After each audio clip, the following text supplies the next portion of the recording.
Assalamu alaikum students. Students, this is lecture number 3 related to summer vacation task for the students of 8th class Pakistan studies. In the previous lecture we have discussed the War of Independence 1857, 1867 Urdu Hindi controversy and 1922 Chora Chori incident. Students, the page which has been given to you, on that particular page it has been written Chori Chora. This is not accurate. The actual, you have to replace the first word with second. Actually it is Chori Chora. Chora Chori. Actually it is Chora Chori. C-H-O-U-R-I. Chora Chori. In Urdu like that. Yes. This is the name of a town. Chora Chori. Clear? So you have to replace in your own pages which you have received the first word with second and the second with first. Then it will become like that. Chora Chori. This is the name of a town which is situated in the UP. Indian state UP. Okay students. Now we are moving forward towards the next event. 1923. This is event number 3. 1923. Shaddi Sanghatan movement.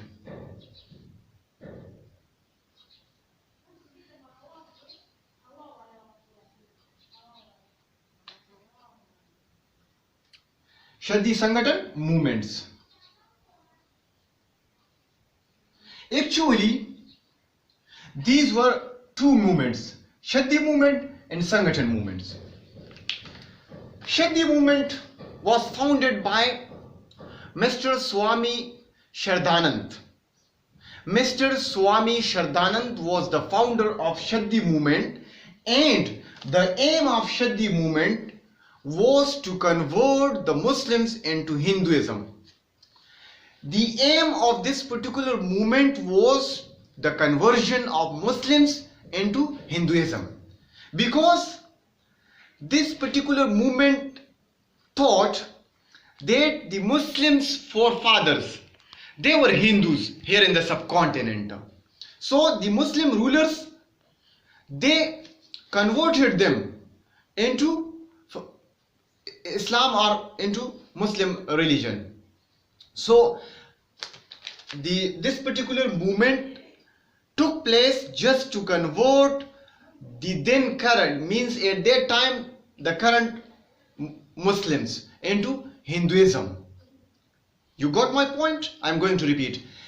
Mr. Swami Shraddhanand thought that the forefathers of the Muslims residing in India, they were Hindus, which were converted from Hinduism to Muslims by the Muslim rulers with the passage of time. So this movement thought that now this is the time to convert the Muslims into their real religion, Hinduism. So it was the main aim of this Shaddi movement, and it was an extremist movement, it was a narrow-minded movement, it was entire Muslim movement.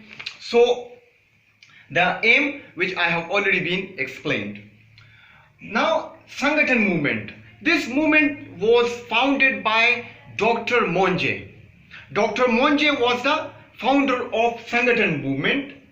This movement was basically provided military training to Hindu youth or extremist Hindus, and the use of different military weapons were also given to the training of the use of military weapons were also given to the extremist Hindus. Sanghatan movement, this movement also took atrocities against the Muslims at the time of partition, and still it is present in the form of RSS, Rashtriya Sevak Sangh. Rashtriya Sevak Sangh is the current name of Sanghatan movement, means that mentality which was present in 1923 in India, that mentality is still present in India. Extremist mentality, narrow-minded mentality, and anti-Muslim mentality. So the aim of both the two movements were to take those steps which were against the Muslims, means just to harm the Muslims, just to kill the Muslims, just to destroy the Muslim. These were the aim of these two movements. Students, the next event is related to Khilafat movement, 1919 till 1924. Khilafat movement.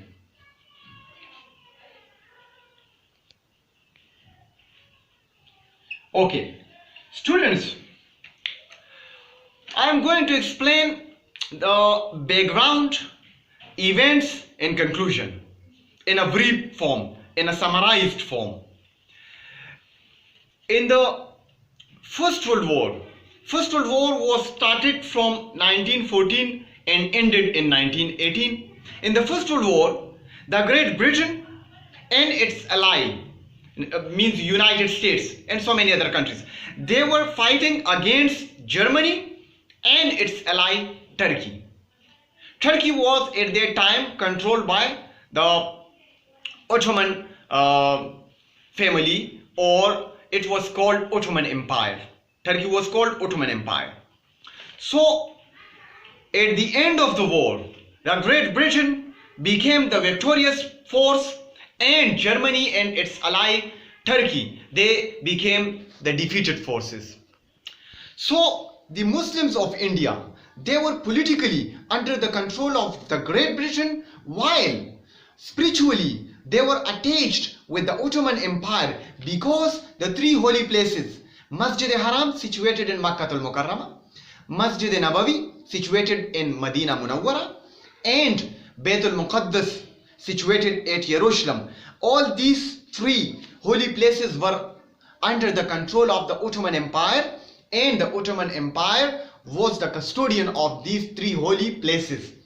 So the Muslims of India, they were afraid that maybe these three holy places will be destroyed or will be harmed by the Allied forces, and maybe the Ottoman Empire would be disintegrated. So they started a movement for the sake of the protection of the Muslims' holy places, and just to protect the territorial integrity of the Ottoman Empire, and just to protect the position of the Caliph. Means three objectives were there: protection of the holy places of the Muslims, protection of the territorial integrity of the Ottoman Empire, and the safeguard of the position of the Caliph. So this movement was started in November 1919. Maulana Muhammad Ali Johar, his brother Maulana Shaukat Ali, and other prominent Muslims like Maulana Zafar Ali Khan, Maulana Abul Kalam Azad, Maulana Hasrat Muhani, etc. They were the founders, they were the organizers, and they were the supervisors of the Khilafat movement. Similarly, with the passage of time, Mr. Gandhi, the leader of Congress, he also started non-cooperation movement just to support the Khilafat movement. So the Khilafat movement started agitation in the entire India.